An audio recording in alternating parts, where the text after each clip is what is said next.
So I'm going to start the study by reading from Genesis chapter 50, and I'm going to read from verse 19. But Joseph said to them, "Don't be afraid. I in the place of God.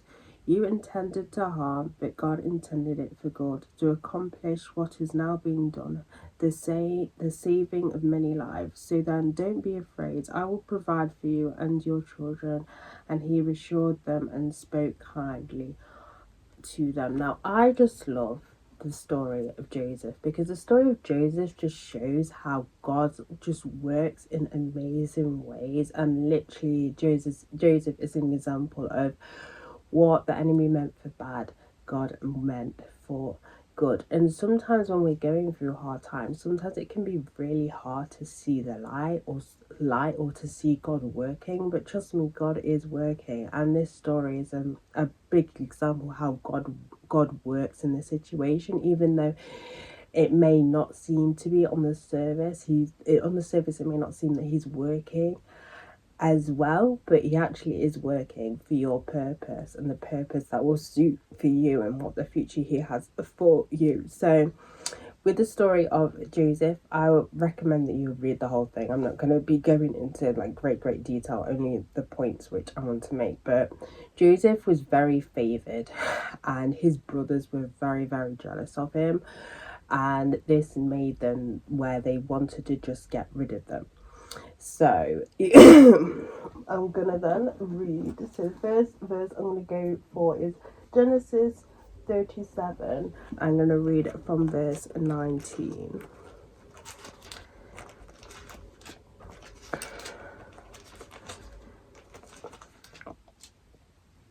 So from verse 19.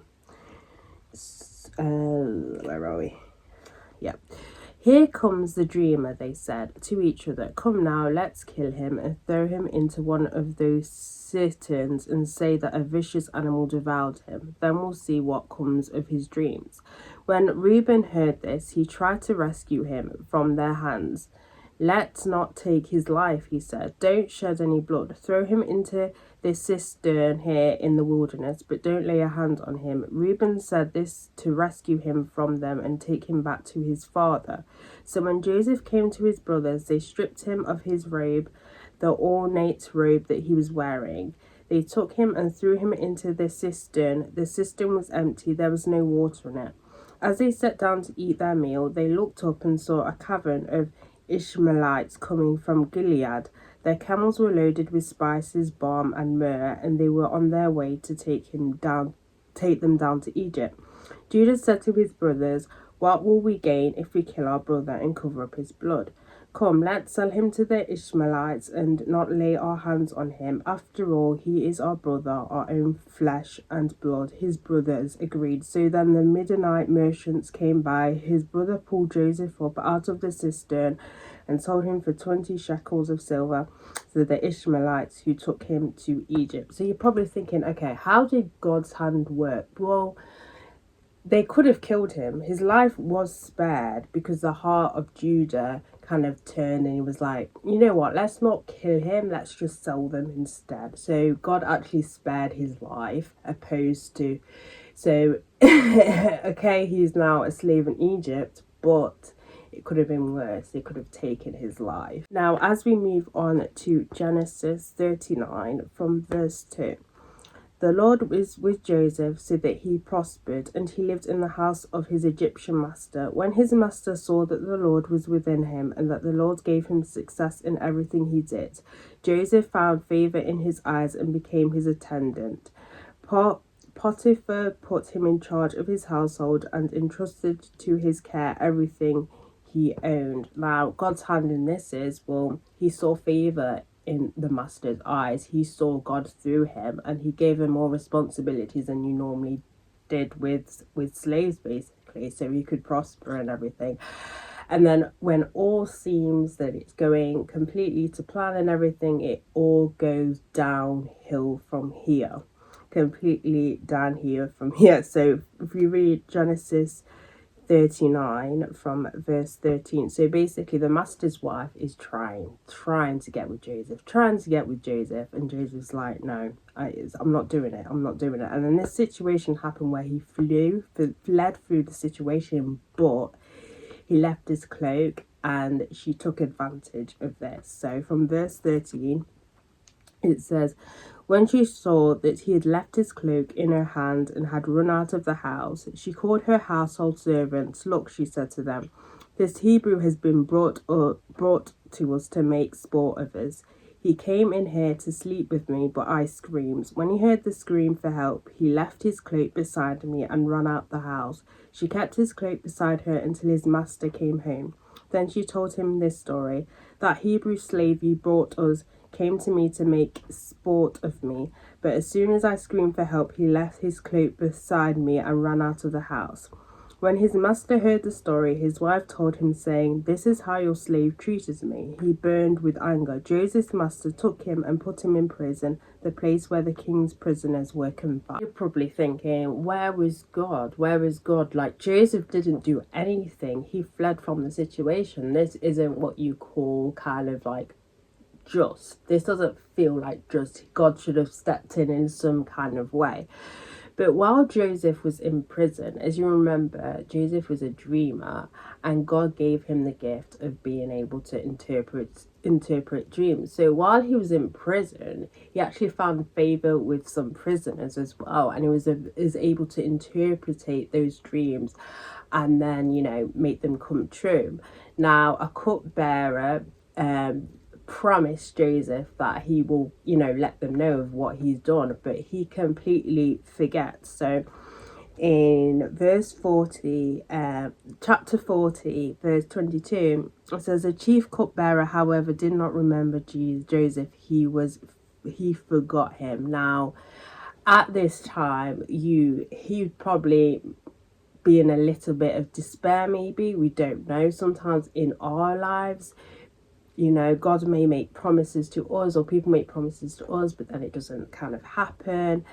And it says here, if we go on to chapter 41, it says here, it took 2 full years until the cupbearer actually remembered him. 2 years, imagine. And sometimes we can feel like we're in a pit or we're stuck for such a long time, and sometimes we feel that, you know, that nothing is moving whatsoever in our lives, but actually it is. God does still work. He doesn't always work in a mighty way. Sometimes he makes us wait for us to build our character, or for whatever reason, but he still works in the background. It just may not be as obvious or as much as you'd hoped, or as quickly, or progress to go as quickly as you hoped.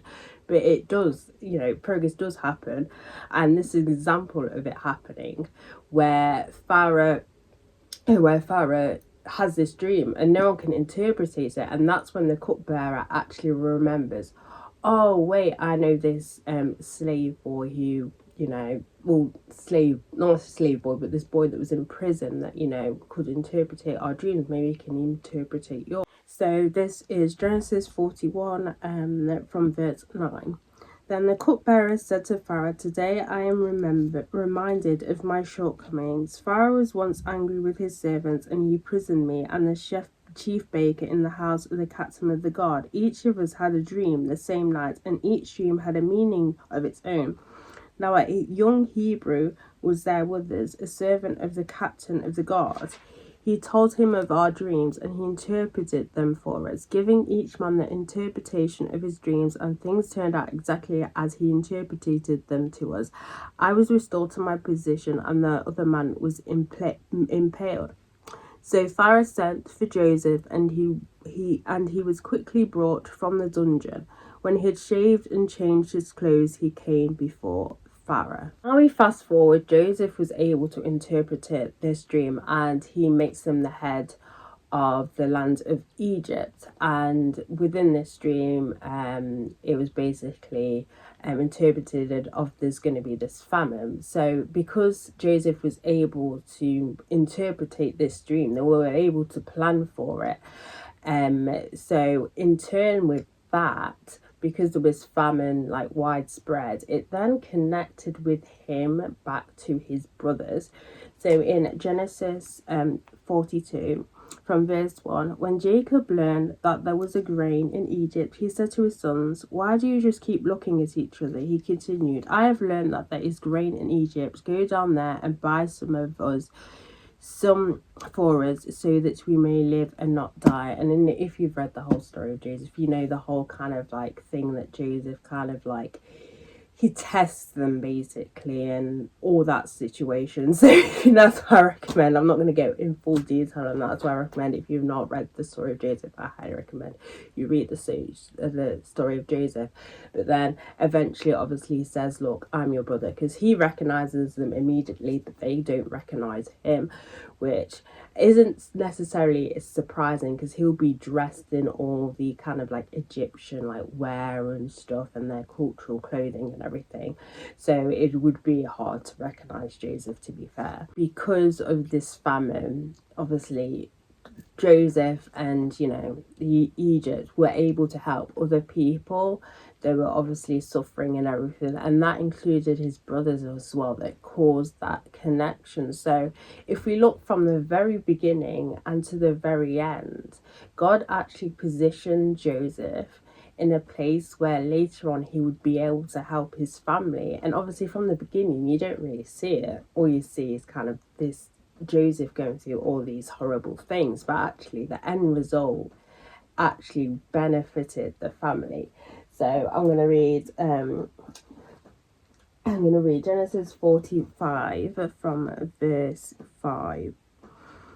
And it says, "And now do not be distressed, and do not be angry with yourselves for selling me here, because it was to save lives that God sent me ahead of you. For 2 years now there has been famine in the land, and for the next 5 years there will be no ploughing and reaping. But God sent me ahead of you to preserve for you a remnant on earth, and to save your lives by a great deliverance." Just remember that sometimes things may not be going the way you'd hope to go, but sometimes God will put you through tons of hoops, small hoops, big hoops, just to get to your final destination. It's not always going to be smooth sailing. There is going to be bumps in the road, but remember that God is working.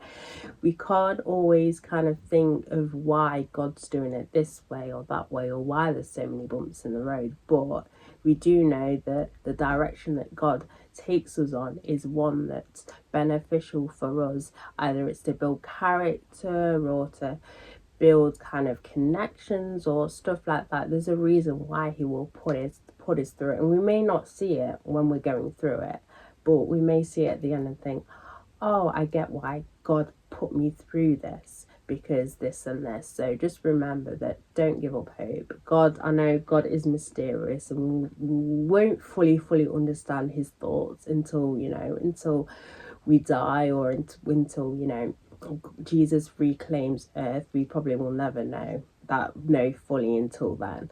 I have a vision.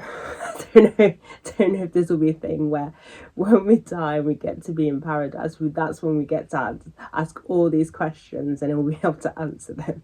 That's just what I kind of like hope or imagine. Maybe I watch too many cartoons, but yeah, that's it for this video. So